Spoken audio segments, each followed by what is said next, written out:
Hello, welcome to Guitar Trek. Every week I upload a new song where I have two videos. The first one I show you the idea for the song, and then the following week I show you the finished song. So this is the idea video, and to talk a little bit about how I come up with ideas. Often it's in response to something else. So the last song I did was The Idiot Tide,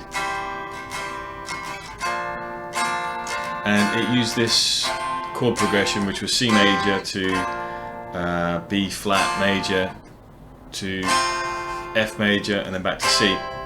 And I realised that I'd been using that sort of pattern of chords in quite a lot of the songs that I'd been writing, and it sort of I think somebody said it was Mixolydian, and it's probably true. I can never remember the modes and all the rest of it, but the way I look at it is for example, those three chords, C major, B flat major, F major, it's the key of F, and all you're doing is starting off on, instead of starting off on the F, which is what you would expect if you're playing in a certain key, you start off on a different chord.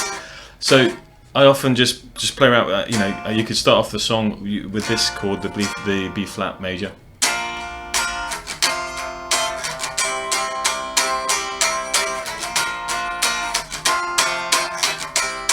and that already I start to hear sort of melodies in my head. But as I've been writing a lot of songs with that sort of progression, or those sorts of similar patterns of chords, I thought I'd try something different. And so it's the first thing I thought, well, instead of starting off with a major chord, start off with a minor chord. The previous song was like a descending pattern of chords, so I thought, okay, well, I'll go for an ascending pattern of chords and just see what happens. So it started off with G minor and the B flat major, which is the third in that key,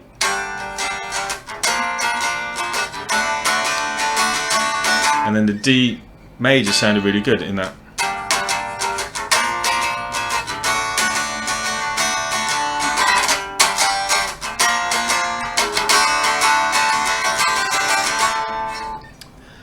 Normally, if you're in the key of G minor, you'd expect it to be a D minor in the fifth scale of the scale. I mean, you know, for the technical stuff, there are lots of better channels out there. But I'm just playing around, and this is the way I'm doing it, and I'm trying to put it into words the best that I can. And it may sound a bit naive, I guess it is, but it's just the way I work. So instead of it being D minor, I thought D major sounded better. It just sounded,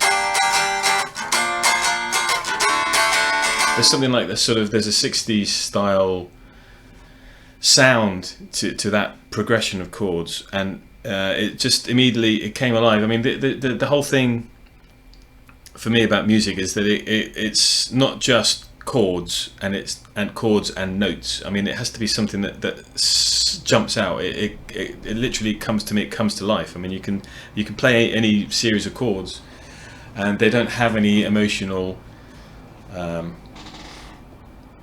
kick. And for some reason, on this particular day, this chord sequence jumped out at me. It sounded fresh, so I thought, okay, that's what I'll go with.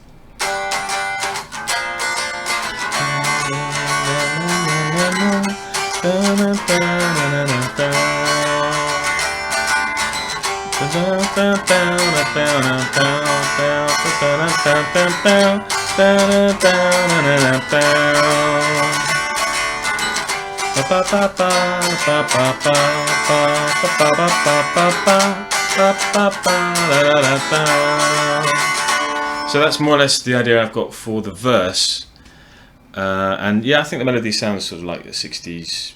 You know, one of those songs that I've always wanted to try to do in an original way. There's a song. I think it was written by Simon and Garfunkel, which was "Hazy Shade of Winter." And in the '80s, the Bangles did a version of it, which was just absolutely amazing with killer electric guitar. Go check it out. And it's always been sort of in the back end. I'd love to do a song like that. And often when you're when I'm coming up with songs, I've got in the back of my head, it's like I'm trying to recreate or remake, I guess, another song. Obviously not just a cover version, but trying to do something that maybe has an air of that song about it. So I think that's got something in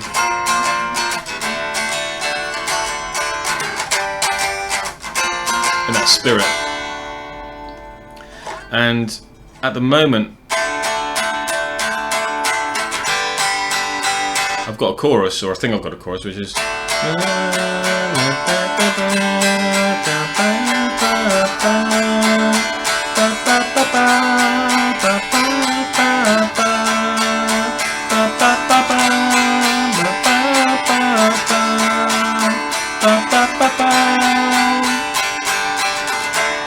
something like that. But the problem I'm having is that the first chord of the chorus is the last chord of the verse.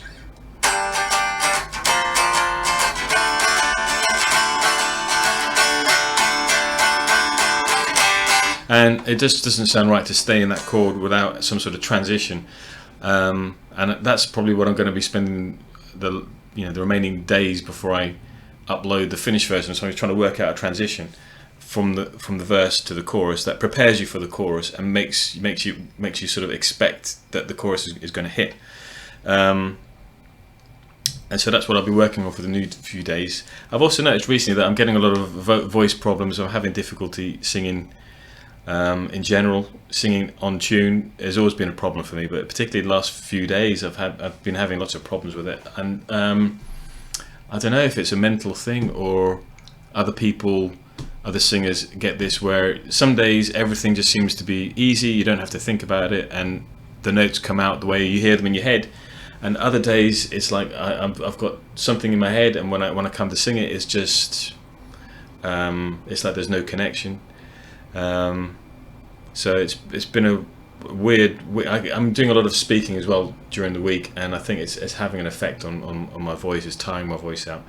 But on a good note, I've been making more contacts on YouTube with other channels and getting to meet some really cool people. And it's amazing how much talent there is out there.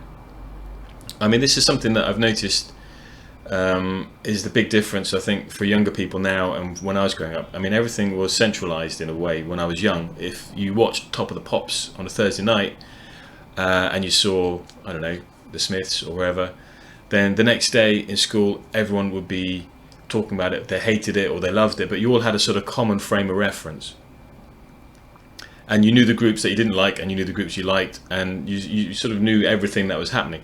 But now with the internet, you have people doing wonderful things, and they have maybe 3 subscribers, and you think, well, this is crazy. And then equally, you've got people with millions of subscribers, and maybe not so interesting. Well, for me, But so it's been wonderful. I've been making internet friends, and you're seeing how much talent there is, and it really is humbling that what people are doing out there.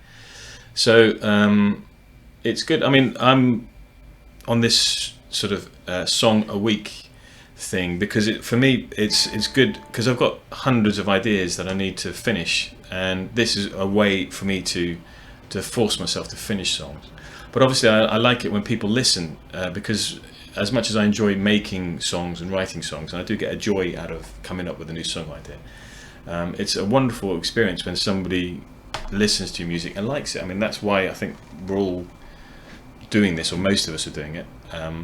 There's very little money to be made in it, so it's a case of doing something that you love and sharing it with people, and hopefully moving other people in the way that you've been moved by music that I've been moved by music that I've listened to, and the wonderful feelings it produces. Hopefully in some way you can make people feel that same emotion or experience that you've had.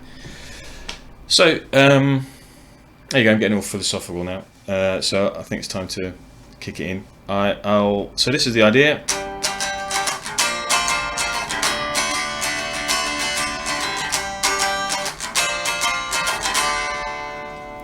And in the next video, hopefully on Monday, Tuesday, Western European time, that will be up and available for your viewing pleasure. Thank you very much for watching. Bye bye.